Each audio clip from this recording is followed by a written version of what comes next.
Okay,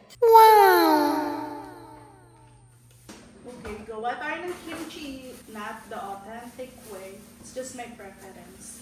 Simple lang.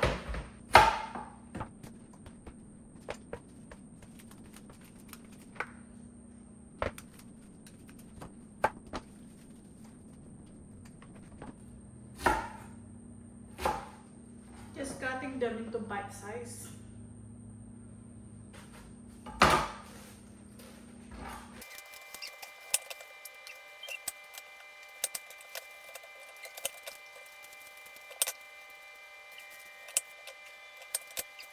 And then, lalagyan lang siya ng salt.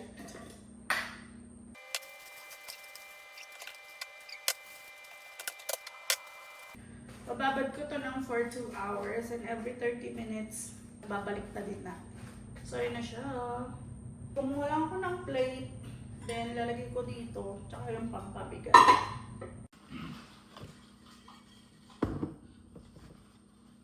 Babaliktad na natin.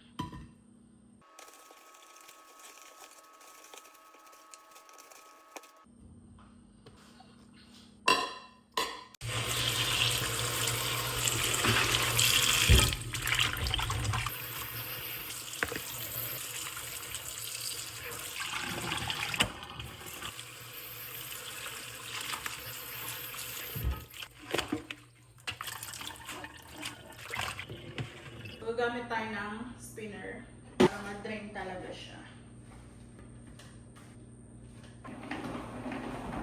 First batch, mas okay siya. Second batch,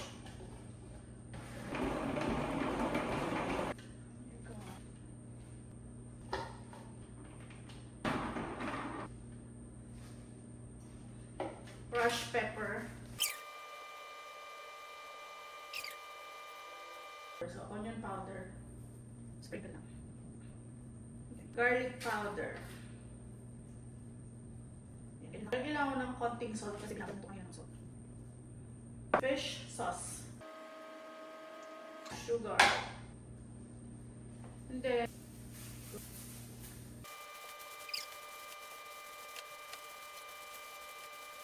taste test.